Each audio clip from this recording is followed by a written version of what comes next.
এই বছরের নির্বাচনে আপনি কোথায় গিয়ে ভোট দেবেন এবং আপনার রিসিপ্ট নাম্বার কত? এগুলো খোঁজার জন্য আপনার কোনো নেতার কাছে যাইতে হবে না। এছাড়াও আপনার এলাকায় কোন লোক দাঁড়াইছে, কোন মার্কা নিয়ে A to Z তথ্য পাবেন শুধুমাত্র একটি অ্যাপ্লিকেশন ব্যবহার করে। তো এই অ্যাপ্লিকেশনটা ইনস্টল করার জন্য আমরা সরাসরি চলে যাব প্লে স্টোরে। এখানে সার্চ অপশনে আমরা ক্লিক দেব। লিখব স্মার্ট ইলেকশন ম্যানেজমেন্ট। আপনারা বানানটা ভালোভাবে দেখে নিতে পারেন। এটা লিখে সার্চ করে দেব। সার্চ করার পরে কিন্তু এই অ্যাপ্লিকেশনটা চলে আসবে। আপনাদের অনেকেই এই অ্যাপ্লিকেশনটা নাও আসতে পারে। যদি আপনাদের এই অ্যাপ্লিকেশনটা না আসে, এখান থেকে আপনারা ব্যাক দিবেন। ব্যাক দিয়ে সরাসরি হোমে চলে যাবেন। এখান থেকে আপনারা যে এই ইমেইলটা দেখা যাচ্ছে, এই ইমেইলটা আপনার লোকেশন বাংলাদেশ নাই, এইজন্য আসে না। তো আপনারা ইজিলি অন্য কোনো ইমেইল ব্যবহার করবেন। এখান থেকে যদি ক্লিক দেন আপনার অন্য ইমেইল দেখা যাবে, অথবা নতুন একটা ফ্রেশ ইমেইল ব্যবহার করবেন, তাহলে কিন্তু সার্চ দিলে এসে পড়বে। তো আমারটা অলরেডি এটা বাংলাদেশী লোকেশন আছে, এইজন্য কিন্তু এসে পড়ছে। অ্যাপ্লিকেশনটা এটা আপনারা ফোনে ইনস্টল করে নিবেন এবং অলরেডি আমার কিন্তু ইনস্টল করা আছে। আমি অ্যাপ্লিকেশনটা ওপেন করে নেব। এখানে ওপেন করার সাথে আপনাদের বাংলা, ইংলিশ ভাষা সিলেকশন করতে বলতে পারে।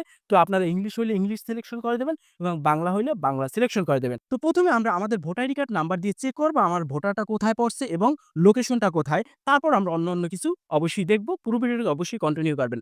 তো এটা চেক করার জন্য আমরা সার্চ অপশনে ক্লিক দেব। এখানে আমাদের এনআইডি কার্ডের নাম্বারটা দিতে হবে। অবশ্যই এনআইডি কার্ডের যে নাম্বারটা সেটা আপনারা দিয়ে দিবেন। তো আমি এই এনআইডি কার্ডের নাম্বারটা দেখে দিয়ে নেব। তারপর নিচ থেকে ডেট অফ বার্থ দিতে হবে। অবশ্যই এনআইডি কার্ডের যে ডেট অফ বার্থ ওইটাই দিতে হবে, না হয়তো কিন্তু আসবে না। তো ডেট অফ বার্থ এটার উপরে ক্লিক দেব। এখানে ২০২৬ আছে, সালের উপরে ক্লিক থেকে এখান থেকে আমরা সালটা সিলেকশন করে দেব।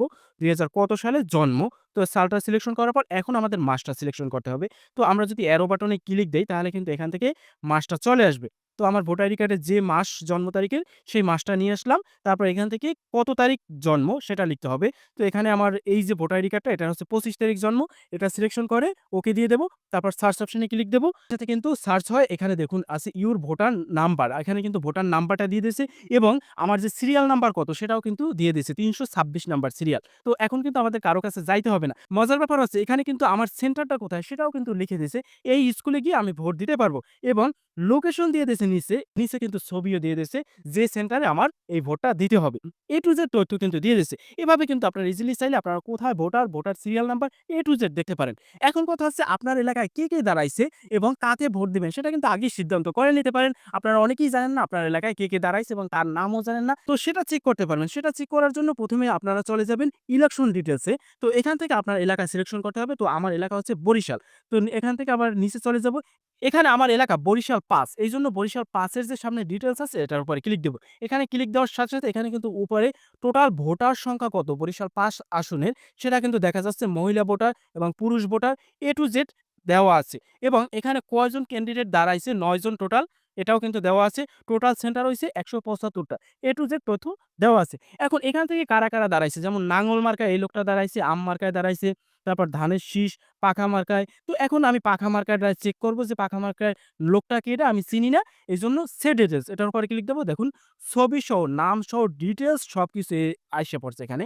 এমনকি ইনকাম ট্যাক্স রিটার্ন এবং A to Z তার যে তথ্যটা সব কিন্তু এখান থেকে আপনারা দেখতে পারবেন এবং কোন লোকটা কি রকমের সেটাও কিন্তু এখান থেকে বাছাই করা যায়। কারণ তার যে নির্বাচন অফিসে যত তথ্য দেওয়া আছে সব তথ্য আপনার হাতেই দিয়ে দিয়েছে। আপনারা ইজিলি চাইলে লোকগুলো সিলেকশন করতে পারবেন কাকে ভোট দেওয়া যায়। এখান থেকে যদি আমি ব্যাক দিই, ব্যাক দেওয়ার পর এখানে দেখুন আছে প্রিভিয়াস ইলেকশন মানে এর আগে যে ১২ তম ইলেকশন গেছে ওই ইলেকশনে কারা দাঁড়াইছে সেটাও আপনারা দেখতে পারবেন এবং ১১ তম ইলেকশনে কে কারা দাঁড়াইছে সেটাও আপনারা দেখতে পারবেন। তো এই অ্যাপ্লিকেশনের মাধ্যমে আপনারা নির্বাচনের সকল তথ্য দেখতে পারবেন এবং আপনার ভোটার সিরিয়াল নাম্বারও খুঁজে বের করতে পারবেন। সরাসরি চলে যাবেন ভোট কেন্দ্রে গিয়ে একদম ঢুকে যাবেন। ঢোকার পরেই আপনার সিরিয়াল নাম্বারটা বলবেন। বলার সাথে আপনাকে কিন্তু রিসিপ্ট দিয়ে দেবে। কোন নেতার কাছে যাইতে হবে না এবং নির্বাচন অফিসের সামনে যে লোকগুলো বসা থাকে তাদের কাছেও আপনার যাইতে হবে না।